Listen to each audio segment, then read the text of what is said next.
Bismillahirrahmanirrahim. Assalamualaikum warahmatullahi wabarakatuh. Ya, kami ucapkan selamat pagi, sampurasun semuanya. Ya, yang kami hormati Ibu Guru dari SD Negeri Tegaluar 2, kemudian tokoh masyarakat Bapak Yayat Supriyatna, kemudian perwakilan dari orang tua ada Mama Iis, Ibu Nur dan Ibu Nur, kemudian ada perwakilan dari peserta didik, kemudian seluruh civitas akademik SD Negeri Tegaluar 2. Baik, di sini saya ingin sedikit berbagi atau sedikit presentasi mengenai pemetaan atau pengelolaan aset sekolah yang ada di SD Negeri Tegaluar 2. Baik Bapak Ibu, perkenalkan saya Cecep Saifuddin. Instansi tugas saya di SD Negeri Tegaluar 2, saya adalah calon guru penggerak angkatan 11 Kabupaten Karawang, Jawa Barat. Di sini saya sengaja mengundang Bapak Ibu perwakilan tokoh masyarakat, Bapak Ibu Dewan Guru beserta perwakilan orang tua untuk hadir di sini dalam rangka untuk pemetaan aset sekolah yang ada di SD Tegaluar 2. Baik Bapak Ibu, pemetaan aset sekolah merupakan langkah awal yang penting dalam mewujudkan sekolah yang berkualitas. Guru penggerak dapat memanfaatkan hasil pemetaan untuk merumuskan strategi yang tepat dalam mengoptimalkan aset yang ada dan dalam mengatasi kekurangan. Dengan kolaborasi tentunya antara guru dengan pimpinan, dengan masyarakat, dengan tokoh masyarakat itu akan efektif. Guru penggerak dapat membangun sekolah yang lebih maju dan lebih berprestasi. Nah, di sini pemetaan aset sekolah merupakan langkah yang bersifat krusial bagi guru penggerak dalam mewujudkan visi dan misi pendidikan yang berkualitas. Proses ini tentu akan membantu mengidentifikasi kekuatan, kelemahan, peluang, dan hambatan yang ada di sekolah ini, tentunya di SD Tegaluar 2. Nah, dengan pemetaan yang tepat, tentu guru penggerak dapat merumuskan strategi yang efektif untuk meningkatkan kualitas pembelajaran dan memajukan sekolah secara keseluruhan. Baik Bapak Ibu guru, Bapak Ibu para tokoh masyarakat, Bapak Ibu orang tua beserta peserta didik, ini adalah profil sekolah kita SD Negeri Tegaluar 2 yang beralamat di Jalan Cilamaya, Dusun Ondang 1, Desa Tegaluaro, Kecamatan Cilamayatan, Kabupaten Karawang. Nah, Bapak Ibu, di dalam lembaga SD Tegaluar 2 ada 7 aset utama. Aset yang kita kenal, aset itu adalah barang-barang, tetapi aset di sini adalah aset itu ada 7. Ada modal manusia, modal fisik, modal sosial, modal lingkungan alam, modal politik, modal agama dan budaya, dan modal finansial. Nah, sebelum saya menjelaskan tentang aset yang kita punya, saya akan menjelaskan terlebih dahulu apa itu aset. Nah, tadi sudah saya sebutkan ada modal manusia. Yang disebut modal manusia adalah ini aset terpenting. Ada suatu instansi lembaga SD, tetapi yang pertama harus ada modal manusianya dulu. Tentu ada guru, ada siswa, ada kepala sekolah, ada tenaga kependidikan, hingga adanya orang tua. Disinilah modal utama, modal manusia. Bahwa di Ondang 1 ini modal manusianya cukup banyak, karena penduduknya banyak ya Bapak Ibu ya. Penduduknya padat, sehingga modal manusianya sangat luar biasa, sehingga bisa berkolaborasi membangun budaya belajar yang berpusat pada siswa. Kemudian Bapak Ibu, ada modal sosial. Modal sosial ini merujuk pada jaringan hubungan dan kepercayaan antar warga sekolah.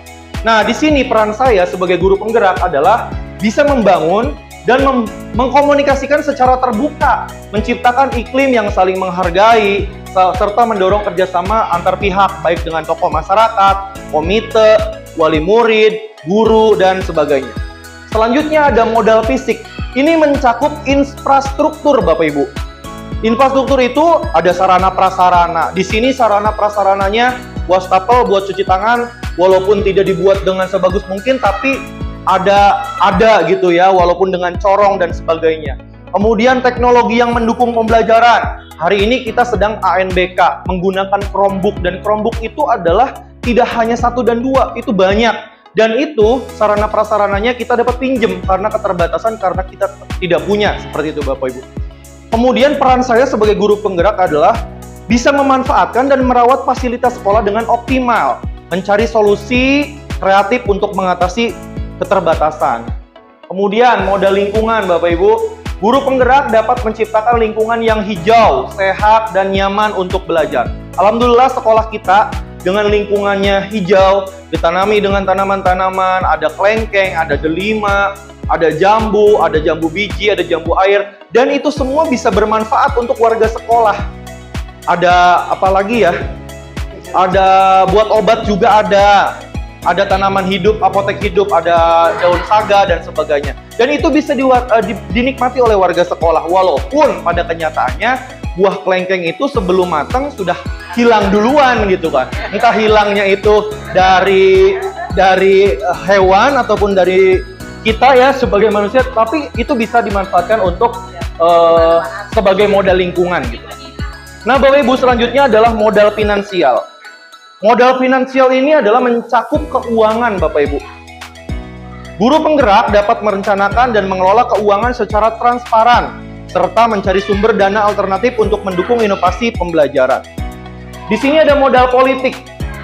Ini berhubungan dengan kebijakan dan peraturan yang mendukung perubahan positif di sekolah. Guru penggerak dapat membangun relasi dengan pemangku kepentingan, misalkan bekerja sama dengan dinas terkait, dengan kepala desa, dengan bupati, dengan gubernur, dan seterusnya. Ini adalah saling berkesinambungan untuk mengadvokasi kebijakan yang berpihak pada siswa.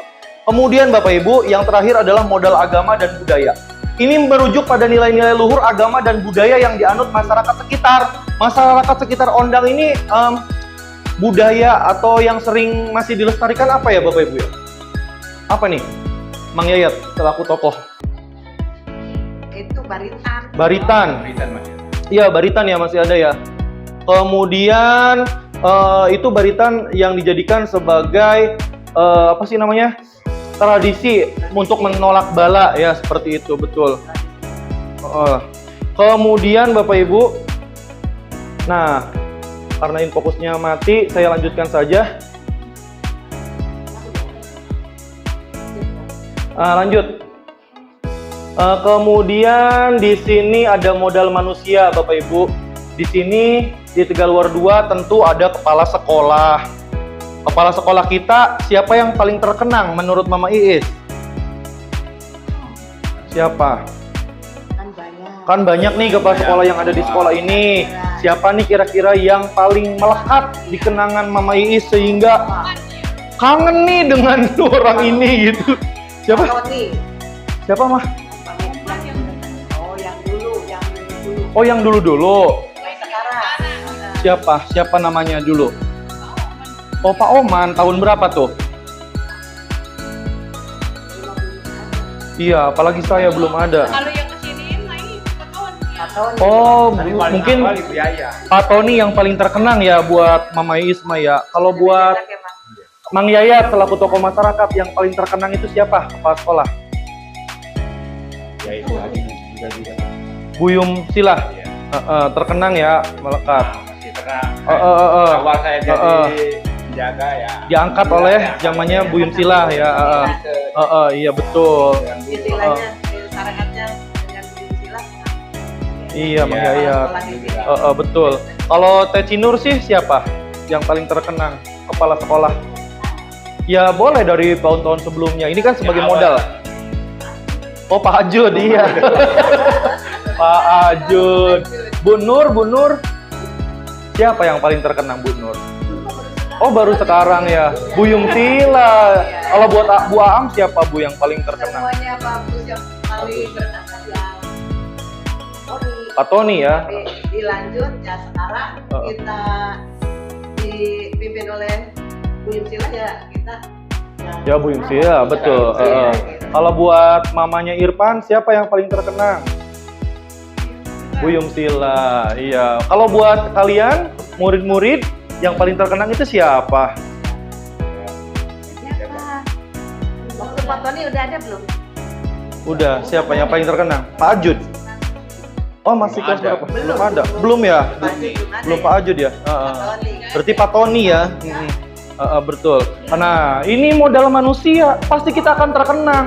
Setiap orang ada masanya dan setiap masa pasti ada orangnya. Nah, yang kita kenang itu ada Pak Tony, Pak Samsudin kan sudah almarhum ya. Tapi kenangannya masih melekat di diri kita seperti itu. Nah, selanjutnya ada guru Bapak Ibu.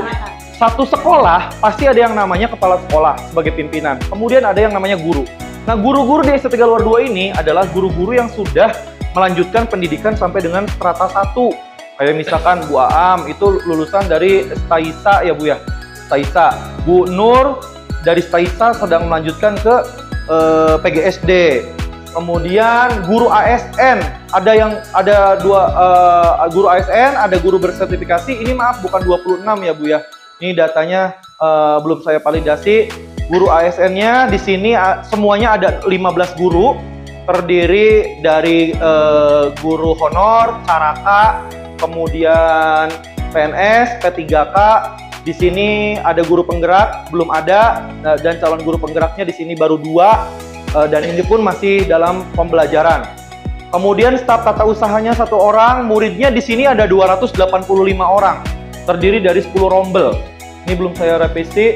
Ada pengawas, ada komite sekolah, dan komite sekolah kita adalah Bapak Dr. Andes Hadi Suherman. Ya, seperti itu. Kemudian orang tua, pasti akan ada orang tua. Kemudian ada caraka. Nah, caraka ini ya ada Pak Yayat ya yang tadinya dari Pak Cartiman, Madarsem, kemudian beralih ke Pak Danta, kemudian selanjutnya ke Pak Yayat Supriyatna. Ini modal manusianya. Tegaluar 2 punya modal manusia yang sangat luar biasa Bapak Ibu. Kemudian, nah ini adalah skema kita di dalam memanfaatkan modal manusia, berkolaborasi dengan sektor kepolisian Cilamaya, kemudian dalam kegiatan HUT PGRI, dan kemarin kita membudayakan modal manusia untuk mengikuti upacara. Selanjutnya ada modal fisik Bapak Ibu. Kita banyak anak, tetapi modal fisiknya kurang. Di sini ruang guru saja digabung dengan ruang kepala sekolah. Harusnya kan ruang kepala sekolah itu terpisah dengan ruang guru. Tetapi karena keterbatasan modal fisik, maka ruang guru dengan ruang kepala sekolah itu dijadikan satu. Kemudian ada ruang kesenian. Kemudian ada 7 ruang kelas. 7 ruang kelas tapi rombongan belajarnya ada 10. Makanya kurang. Makanya di sini ada kelas pagi dan siang. Bukan berarti, loh kok kamu datangnya jam 9 baru datang? Sekolah apa? Nah bukan, karena di sini ada 2 rombel. Seperti itu, ada 7 ruangan, rombelnya terlalu banyak sehingga kami bagi 2. Ada lapangan olahraga, ada gudang, dan ada taman. Ini modal fisik yang kita punya. Ada juga lahan yang di belakang belum kita jadikan apa-apa. Karena ketika sudah kita mengajukan proposal ke dinas-dinas terkait, ternyata masih belum bisa. Tetapi karena lahannya belum dimanfaatkan oleh sekolah, banyak bangunan-bangunan liar yang berdiri. Sehingga apa? Sehingga ya bisa dimanfaatkan oleh warga sekitar. Karena apa? Lahan sekolah yang digunakan belum bisa dibangun untuk dijadikan bangunan. Padahal Bapak Ibu, lahan kita di belakang masih luas sampai dengan kalen, sampai dengan sungai. Dan itu pun bisa dijadikan tanamannya itu ada kelapa apa ya Bapak Ibu, itu masih jadi milik sekolah. Seperti itu. Nah, ketika dibangun nanti itu bisa jadi beberapa ruangan, sehingga nanti kantin-kantinnya pun akan kita beresin gitu kan, biar lebih tertib seperti itu, biar lebih nyaman, sehingga seperti itu. Kemudian biar lebih tenang. Kemudian, nah ini halaman sekolah kita saat ini seperti ini Bapak Ibu. Sekolah kita saat ini seperti ini. Jadi di depannya sudah tidak ada pedagang. Pada awalnya kan Mang Yayat adanya di seberang jalan, samping rumahnya Mama Iis. Nah, ketika kita benahi supaya siswa itu adanya di dalam semua dan jajan adanya di belakang. Maka kita benahi Mang Yayat, kita berikan lahan untuk jualan di dalam, sehingga anak tidak ada akses untuk keluar. Karena kemarin pun ada persepsi dari pengawas Bapak Ibu, bahwasanya siswa kita di dalam belajar ternyata masih ada di luar. Ya, itu makanya kita pertegas bahwasanya kita ada 2 rombel, ditambah kita 2 rombel itu ada shift pagi dan shift siang, sehingga ya wajar kalau ada lalu lalang di jam pembelajaran karena sifatnya kan ada 2 rombel ya Bu ya. Nah, seperti ini. Gitu. Nah, di sini ada modal sosial. Di Tegaluar 2 itu Bapak Ibu, selain banyak gurunya, banyak siswanya, ada modal sosialnya.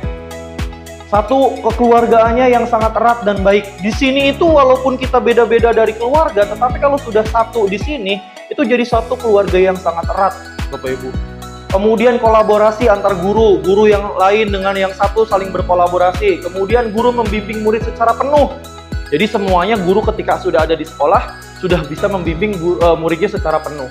Kemudian adanya dukungan dan komunikasi yang baik dengan seluruh stakeholder, komite, wali murid, warga masyarakat, dan pemerintah desa setempat. Bisa terlaksananya acara 17 ini kita dengan menggunakan stakeholder, Bapak Ibu. Kita menggunakan sponsor. Kita bisa ada ini juga santunan setiap bulan Muharram adanya sponsor. Dan ini adalah stakeholder selanjutnya. Ini adalah pengajar praktik dari guru penggerak di Angkatan 11. Jadi setiap bulan saya dimonitoring selama 6 bulan sampai dengan bulan Desember saya bisa menamatkan pendidikan guru penggerak. Yang ini detik-detik akhir, Bu, ya. Kemudian modal lingkungan. Satu, lingkungannya asri. Walaupun katanya lapangannya bergelombang, kalau ada air hujan apa becek. Tetapi setidaknya Bapak Ibu, dengan ditanami kelengkeng-kelengkeng ini di zamannya siapa, Pak? Mang, di zamannya Pak Ajud apa? Bu Yumsilah. Bu Yumsilah ya. Di zamannya Bu Yumsilah, awalnya itu pohon ketapang di sini tuh. Emang bener bisa melindungi lapangan dari ini. Tetapi akhirnya kata orang Jawa mah ewuh suker ya, Mang. Beli bisa kurang manfaat. Akhirnya ditebang, kita tanami dengan kelengkeng. Nah, jauh dari keramaian sehingga nyaman untuk belajar. Sekolah kita itu jaraknya jauh dari jalan. Tetapi ada masyarakat yang bilang begini, coba tuh pihak sekolah bikinkan plang. Hati-hati anak sekolah menyeberang. Kecuali sekolahnya adanya di sini, jalannya di sini, itu kewajiban kami untuk membuatnya seperti itu. Nah kan sekolahnya adanya di dalam, ya. Sekolahnya adanya di dalam. Kemudian ada usulan pengen bikin plang seperti itu. Kan repot ya, Mah ya. Repotnya apa? Piraku Mang Yayat isuk-isuk kudu mangkana. Wis bocah wis masuk. Balik maning, dibotong maning bacaannya. Setengah 12. Kan kita kan belum tidak stuck pagi siang. Kan pagi jam ini juga kan anak-anak tuh berlalu lalang. Iya. Karena jauh dari jalan raya sehingga kita di sini lebih nyaman untuk belajar lah, tidak ada suara mobil yang bising, motor yang bising. Ini modal lingkungan alam. Nah, selanjutnya modal politik. Di sini kita sudah bekerja sama dengan beberapa instansi. Pertama, kita kemarin sudah mengundang kepolisian sektor Cilamaya untuk bekerja sama dalam program perundungan atau bullying. Kemudian kita bekerja sama dengan Kemenag, kerjasama dalam bidang keagamaan atau pentas PAI setiap setahun sekali. Bahwa SD Tegaluar 2 punya prestasi sampai tingkat Jawa Barat pada saat itu. Pada saat masuk ke Jawa Barat, terhalang dengan pandemi. Ya qadarullah, kita tidak tahu, kita sudah berusaha lolos di kabupaten dengan penuh persaingan yang ketat. Juara kotanya tidak menerima. Akhirnya ketika kita sudah gol, qadarullah kita tidak bisa berjalan ke Jawa Barat karena ada pandemi Covid. Kemudian kita bekerja sama dengan pemerintah desa Tegalwaru, ya salah satunya. Kemudian kita bekerja sama dengan Puskesmas dengan adanya tablet tambah darah untuk murid perempuan, kemudian imunisasi dan lainnya. Jadi Tegalwaru 2 ini tidak berjalan sendirian. Ada stakeholder yang yang bekerja sama dengan kita. Ada modal politik di sini. Ada bekerja sama dengan polisi, dengan Kementerian Agama, dengan pemerintahan desa, dengan Puskesmas. Kita bekerja sama dengan stakeholder ini di dalam modal politik. Kemudian ada modal agama. Di sini ada setiap hari Jumat pagi kita sebelum masuk ada yang namanya program Jumat Ngabaso. Bukan berarti makan bakso, bukan. Jumat Ngabaso ini adalah akronim dari Ngabaso itu ngaji bareng solawatan. Nah, itu nama programnya Jumat Ngabaso. Ngaji bareng solawatan. Itu yang mimpinnya dari guru agama, kemudian dari siswa, kemudian diawali dengan selawatan dan sebagainya. Nah, kegiatan setiap hari Jumat pagi ini sebelum dimulai pembelajaran.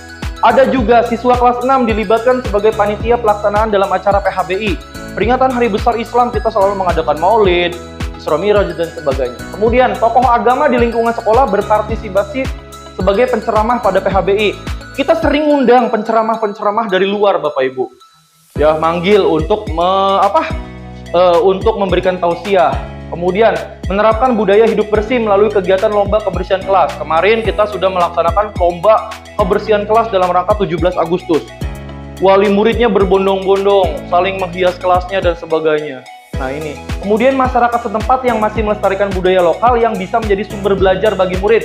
Seperti sisingaan dan pesta laut, karena kita adanya dekat di pantai utara, ada yang namanya pesta laut. Nah ini adalah modal budaya yang bisa disimak oleh siswa. Siswa datang misalkan ke Pasir Putih untuk menyaksikan apa sih pesta laut teh, gitu kan. Ini adalah modal budaya. Kemudian ada sisingaan karena kemarin mah waktu tahun-tahun sebelumnya ada Bapak Sakam ya yang punya kesenian tradisional di Ondang, maka kita bisa melestarikan. Tapi kan sekarang sisingannya juga sudah tidak ada. Nah, selanjutnya modal finansial Bapak Ibu. Tentu di Tegaluar 2 juga punya modal finansial. Nah, dana finansialnya adalah dari dana BOS dan dari dana BOPD. Nah, selanjutnya kita akan berdiskusi pemetaan strategi pemetaan aset. Kira-kira aset apa lagi yang belum saya telaah ya Bapak Ibu? Ada yang kurang nggak dari pemetaan aset tadi? Dari Pak Yayat, tokoh masyarakat, silakan. Barangkali ada, aset ini yang belum dimasukkan, yang dimiliki oleh Tegaluar 2. Silakan. Cukup ya? Sudah cukup. Mama Is, sebagai tetangga SD yang tahu sejarahnya dari SD NJ, dari SD kayak kie, kayak kie, mungkin kan asetnya luar biasa ya. Mama Is tentu saksi. Kembangan ya ini Alhamdulillah. Coba mah pakai ini biar ini mah. Bukan nggak begini kan? Dulu nggak begini, sekarang begitu. Begitu. Dulu mah orang dagang juga di depan, di jalanan. Tidak ada pembenahan ya. Sekarang udah bagus. Luar biasa. Apalagi panjang umur sehat. Amin. Bisa kan? Iya, bisa lebih baik ya Mah ya, Iya, betul. mudah-mudahan Karena semuanya sehat. amin. Karena walaupun bagaimana Mama Is kan tetangga hanya beberapa hitungan langkah ya. Iya. Tahu bagaimana proses pembelajaran dan sebagainya. Gue mah orang dagang, orang lewat, sempit banget. Seperti itu. Iya. Kemudian dari Pak Yayat, dari Ibu Nur dulu sebagai pedagang yang ada di SD dan merangkap sebagai wali murid, bagaimana tuh perubahannya yang terjadi sebagai aset yang kita punya di Tegaluar 2. Kalau dilihat dari fisik memang kita adanya di dalam ya, tapi secara kualitas kita tidak kalah dengan yang namanya sekolah yang ada di luar gitu kan. Apalagi Bapak Ibu, Tegaluar 2 ini adalah menjadi sekolah sasaran inklusif. Inklusif Bapak Ibu. Jadi apa sih inklusif itu? Inklusif itu walaupun itu kena disabilitas, dia boleh sekolah di sini. Iya. Dan guru inklusifnya adalah saya. Saya ditunjuk oleh ibu kepala sekolah, yang awalnya ditunjuk Ibu Nur dan sebagainya, gak ada yang mau. Makanya guru inklusifnya adalah saya. Saya nanti akan mengalami pelatihan bagaimana caranya untuk mengajar siswa yang punya keterbatasan. Seperti itu. Coba dari Mang Yayat sebagai salah satu tokoh sekaligus yang ada di Ondang. Alhamdulillah ya. Karena pada waktu itu saya belum ada sekolah ini SD ini ya. Saya di SD Tegaluar 1. Pas ini udah jadi, saya jadi murid pertama di sini. Perkembangannya lebih bagus dari awal. Kalau dulu mah Bu, seperti ini ya, perkembangannya maksudnya apa? Jadi gurunya tuh nggak ada respon apa-apa intinya. Jadi kan kemajuan ada kececep, perkembangannya maju ya. Alhamdulillah. Alhamdulillah. Guru penggerak. Iya. Benar. Ya, tapi awal belum ada kececep, ya biasa-biasa aja layaknya. Artinya aset dan modalnya sudah luar biasa ya. Luar biasa. Sudah dari modal manusia, modal fisik, modal lingkungan, modal politik dan sebagainya ya. Kemudian dari Ibu Am selaku perwakilan dari guru, silakan Bu, ada yang mau ditambahkan sebagai pemetaan aset? Yang tadi sudah dijelaskan, pemetaan asetnya sudah hampir semuanya sudah mencakup semuanya, sudah bagus, sudah mencukupi, sudah memadai, sudah menunjang semua untuk kemajuan sekolah. Mungkin Dan nanti ke depannya ya tidak tahu kita membutuhkan apa sarana dan prasarana untuk sekolah atau siswa inklusif, kita tidak tahu apa yang kita butuhkan selanjutnya. Betul. Karena kan baru dimulai ya Bu ya, Iya, inklusifnya. karena Baru dimulai dan belum ada pelatihan, baru registrasi Iya, saja. Apa saja yang kita butuhkan, yang kita perlukan untuk sekolah inklusif, kita tidak tahu apa ke depan itu. Ada Betul. pengarahan. Betul. Karena kan memang di sini ada siswa inklusif satu ya yang disabilitas. Mungkin Sebetulnya nanti ke depannya ada lagi siswa-siswa yang inklusif, kita tidak tahu. Iya. Kemudian perlu diketahui juga ya, sekolah kita itu akreditasinya A, Bapak Ibu. Akreditasinya itu sangat bagus. Dari akreditasinya B jadi A gitu. Walaupun adanya di kampung gitu kan, tidak ada di kota, masuk tapi akreditasi oleh Badan Akreditasi Nasional itu dapatnya A, sangat baik.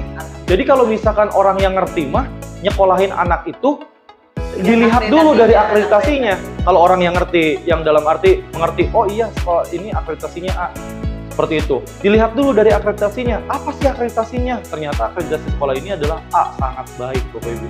Makanya dengan segala mungkin lah jare wong awam mah ya weruhe nih kene beh, mbu beli weruh apa penilaian apane dan sebagainya, padahal sekolah ini adalah sekolah akreditasinya A, kemudian sudah ada sekolah inklusifnya. Makanya kalau Bapak Ibu tokoh di sini ada masyarakat atau ada keluarganya yang istilahnya disabilitas tapi pengen sekolah, kan di sini kan SLB kan nggak ada ya di Cilamaya, sekolah luar biasa kan tidak ada. Bisa jadi ke Tegaluar 2 karena kan ada sekolah inklusif. Jadi walaupun dia kekurangan tapi disamakan, sama saja gitu kan, seperti itu Bapak Ibu. Dari siswa mungkin ada tambahan? Tidak ada ya. Nah, buat tambahan dari Ibu Nur, udah berapa tahun di sini? Hampir mau 1 tahun ya di sini ya. Ya. Kira-kira apa tambahan aset dalam pemetaannya Bu Nur? Aset pemetaan merasa sudah baik dan Perlu ditambah kantin. iya benar. Perlu ditambah kantin ya? Tambah kantin. Kita butuh ya buat makan ya. Pilih ya di jajanan ya. Iya. Sama lagi ya Iya, Bu. milih boleh, milih sampo gitu. Ya bareng sama ibu. Iya. Nih, sekarang untuk ibu Nur jualannya ada nasi uduk. Biar Ada bolet, ada sampo. lempong. Ibu kepo. Kepo. Ya, Iya. itu saja berarti tambahannya kantin ya Ya. untuk sarananya. Ya terus satu pesan lagi, aku mewakili wali murid, ada yang pernah cerita aku karena aku baru di sini, pernah ngomong katanya itu Pak Jajab aja jangan Jangan asem. mutasi Jangan apa? di sini kata Pak Mutasi dari sekolah ini. Iya. kata wali-wali murid pernah ngomong sama aku, ya aku kan masih baru ya. Iya. Ada yang pesan seperti itu.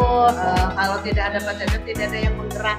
Iya, katanya iya sepi, katanya dulu mah nggak seperti ini, ada marawis, ya Bu. Iya, rame di situ. Jadi itu modal. Iya. Jadi itu maksudnya ke modal manusia ya istilahnya. Iya, Modal manusia. Ya baik, ada tambahan lagi nggak Bapak Ibu? Terima kasih Ibu Nur, Bu Ams, Ayayat, Mama Iis, Ibu Nur dan murid-murid. Ayo, mamanya Irfan, sudah cukup? Apakah mau ada ketersediaan bubur organik mungkin? Ya, terima kasih. Kalau tidak ada yang disampaikan lagi, itu saja apa yang bisa saya sampaikan dalam pemetaan aset sekolah. Terima kasih atas kehadiran Bapak Ibu Guru, atas kehadiran tokoh masyarakat, atas kehadiran orang tua, dan atas kehadiran siswa. Bila mana ada kesalahan yang tadi saya presentasikan, mohon dimaafkan yang sebesar-besarnya. Saya akhiri, wassalamualaikum warahmatullahi wabarakatuh. Waalaikumsalam warahmatullahi wabarakatuh.